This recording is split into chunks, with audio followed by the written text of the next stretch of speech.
Hello guys, welcome back to another video. So this video it's a story time, guys. It's a story time of one incident that happened to me like last year around November. Yeah, it was around October, November, around that time. So for us last year we finished our internship very late, like around September.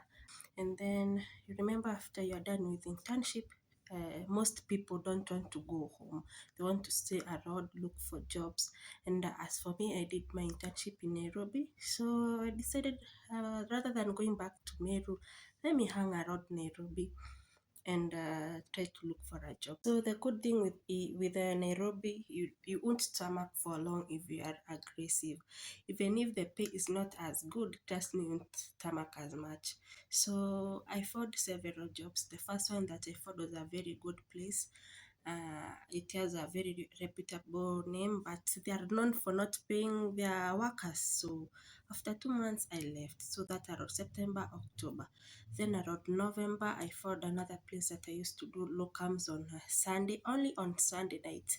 And that's not sustainable because imagine working only one day per week, not very sustainable.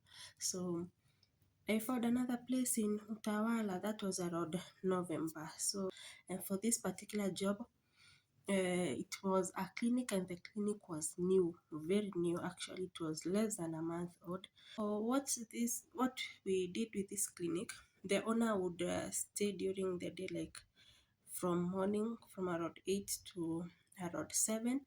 Then I and my friend who is also a medic, we would alternate. So I would do night shift today, she'd do night shift tomorrow, according to how busy you are. So we just alternated the night shifts. This clinic was not busy at all, at all, at all. Even for him himself, he would tell us when we go for the night shift, you don't mind, you might not get any customer actually, because I've been here the whole day, I've not attended to any patient. So the night shifts were good because no patients, so just using Wi-Fi the entire night. I'm going to give you a short clip of that place. Finally, I have the courage to go to the washroom because it's finally morning.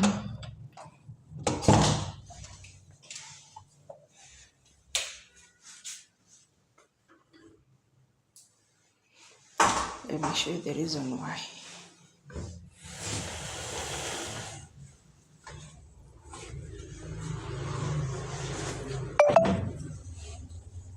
Here is the reason why. Because if I get from that sliding door, I just get outside, as you can see. Well, I'm not awake, but still asleep. Yeah, most businesses are closed. Yes, I don't know if the clinic is still existent because a few months ago I saw it being sold. I'll attach a video of this clinic so that you can see it's not a big clinic, it's not very big. So this place we didn't have a watchman, we didn't have a nurse, so you're just there by yourself. And so I think word spread very fast that there are two females. There are females that are doing night shift in a particular clinic, and they do it by themselves. So I remember my friend telling me that one night while she was doing night shift, a person came, a male came and asked, why are you doing night shift by yourself? It's not very safe, this place is not very safe. And she dismissed him and told him, I have a male nurse in the other room, he's just preparing some medical equipment. Watchman from another, he was guarding other shops, but our employer had paid him to be watching over the person that would be doing the night shift. The problem with this watchman was that when he comes to watch over us, like when he's passing by, sometimes he'll just come and sit down, and instead of giving you encouraging stories that are going to make you brave, you'd make us very, very scared. And you'd start telling us how that place is very insecure, as much as it is on the road sometimes. especially during this November, December period. There are so many robbers and thugs, so be very careful. And I'm like, why are you telling me this? You're making me so scared. And then I think he was telling us this story so that we would entertain his presence. And sometimes you don't want anybody to talk to. So, anyways, one of these nights, I went to my night shift, very happy and calm because, of course, there are no patients. It's just going to watch over a clinic and use the Wi-Fi and sleep and eat. Nothing much, honestly. After settling and eating, of course, TikTok, YouTube, and all the social media until my phone was almost running out of charge. So at around 12, I quickly put my phone on the charger and decided to sleep. I had this blue duvet actually.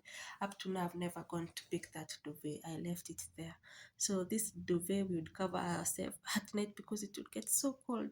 So I would sit on one chair, then I would put another plastic chair, then I would just stretch my legs and cover myself and sleep like totally knocked out. So this night at around 4 a.m., it was actually past 4 a.m. because I remember from the CCTV footage it was around between 4 to 4:20 a.m. I get two clients. So this clinic, it had these mirrors such that the person that is on the outside can't see the inside, and the person that is inside, now the person that is inside can see everybody that is passing by and blah blah blah. So as much as I'm knocked out, anybody that is walking by, I can feel that somebody is outside there. So I get these two patients, and then, of course, what do? You wake up very fast, excited, the first patient of the morning or of the night. So I wake up, open the doors, and I tell my two clients, sit down. And then these clients are not sitting down, they're just advancing towards me. And I'm like, hey, sit down. So they don't sit down. So very fast, one of the men, because they were two men, uh, put down his trousers. So he put down his trousers, and then inside he had a short. So of course you have to think the worst. I have the worst because not two men have come into a place that it's only a female that is inside, and what do you expect? But thankfully, for me, I say thankfully, like thankfully, he took a gun. He took a gun out, and then the other man quickly took a gun out. That was, I somehow felt relieved for me because you better me than grape me. That is the worst thing that can honestly happen to me. Like I would better be dead, honestly. So what they told me, so the two guys told me to sit down, and I sat down. They tied my hands at the back. Then they took a carrier bag and stuffed it in my mouth. And they're like, where's the money? Where's the money? And I told these two men, I know you guys, I don't know you because I'm not from this place, but I know you know very well this is a new clinic and you have not been getting clients, and obviously we don't have any money. And so they searched and searched and searched for the money. They searched. So they opened all the drawers, there was no money. They it's just the clinic is just two rooms. They go to the other room, there's nothing to steal. They open the drawers, there's nothing, only medication. Where you carry medication to take them? Tell them there's no money, and the person that was here during the day is the owner of the clinic, so obviously he went with all his money. So there's no money. So what they do, they take my bag, the handbag that I had. I had 50 bob Kenyan shillings for my fare, because from wherever I was deciding to Utawala, it would be like 100, then going back it would be like 50, I think.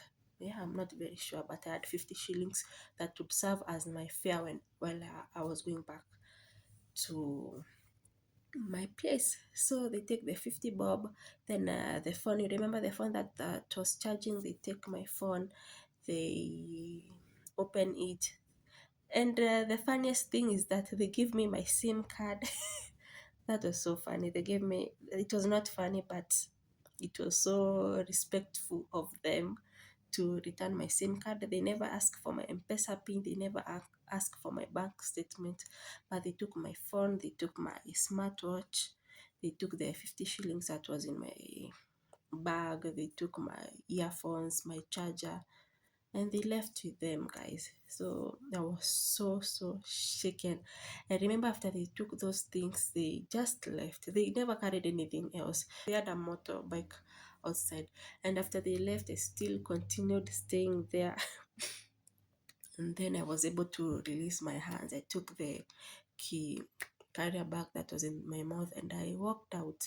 And when I walked out, the people had woken up. The people that sell mandazis, they had already waken up and they were cooking the mandazis. The shops were opening up. And on the other side, we have the watchman. Actually, the clinic is just on the road. The cars are passing by. Still asleep.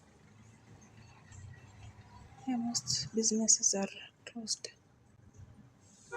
Anyway, let me. And then I just walk out and I say, I think I tell them some gunmen have just took my phone and the things that I had in my bag. And they're like, Sister, what do you want us to do? What do you want us to do? Anyway, I went to the other side of the road. Not the watchman that I'm telling you, not the watchman that was assigned to like watch over us. It was another watchman that was watching over a chemist that was on the other side of the road. So I explained to him what has happened, and I'm like, I really need to make a phone call.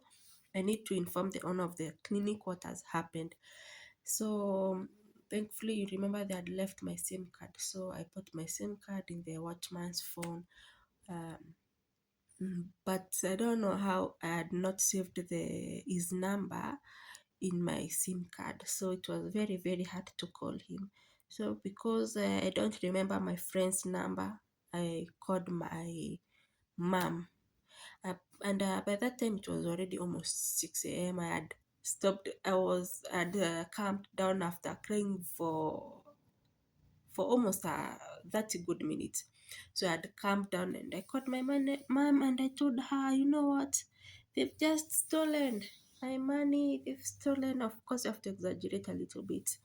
They've stolen my money. It was a lot. They've taken my phone and they almost killed me. I almost died.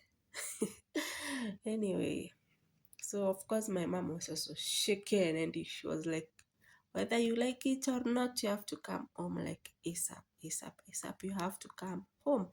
So my mom sends me money, of course, to go home, but I don't go home. I told her, it's not of course, something really bad has really happened, but I don't think it's a reason big enough to like go home. So I tell them to just give me some time to like rest a little bit, settle a little bit, and try to forget everything that has happened. So anyway, fast forward at around 8 to almost 9 a.m. The owner of the clinic, remember he was the one that covered the days, he came and he's like, usiku imekuwa aje? Like, how has been the night? And I'm like, you know what? I've been robbed by two gunmen, and I think he didn't believe me at first, but thankfully he had the CCTV camera. So I'm telling you guys, watching myself on that CCTV camera was way scary, more scary than the situation itself. It was so scary, and I requested him to give me the footage, and of course, what do you expect? He didn't give me the footage. And so what he did, he used to pay us at the end of every week. So he gave me my amount of money that he owed me for the entire week, and he shamelessly tells me to go and buy a M-Copper phone. Like the hell, like, you should be remorseful and help me to gather funds to buy a new phone. And you're just giving me money to go and buy a M-Copper phone. I would better survive with a Kadunda. Actually, let me show you the phone that I bought after that situation. So anyway, with the money that he had given me for my 3 shifts that I had done that week, the first thing that I bought was this phone. I still have it even up to this moment. So I bought this phone. I tell, and that is what I've been surviving with since that incident, like from November, December, January, February. Then I bought this phone that I'm recording with around March. Yeah. So guys, that situation was so scary. So my advice to everybody that is done with internship, I think, as much as you are desperate to get a job and try to survive wherever you are, just look where you are working. How is the security? Because so many things could have happened. I could have died that day. I could have been raped that day. I could have been left disabled for the rest of my life that day, but God did his work, and I'm here. I'm not traumatized. I never had nightmares from that incident, honestly. It just passed so fast, but of course, I never went back there again. And I never worked in any other clinic or hospital around Nairobi. I came back to Mary very fast, and thankfully, I found a stable job in Meru County. Anyway, guys, be safer, especially around this time. I've seen so many things happening in our country right now, like robbers entering an hotel, trying to rob. No, not trying, they're literally robbing people with guns, with machetes. I know it's so bad. It's so bad what's happening right now. So people outside there, be safe, especially if you are in a major town. Yeah, especially Nairobi, just be safe, guys. If you have watched up to this point, thank you so much, and I'll see you in the next video. Bye bye.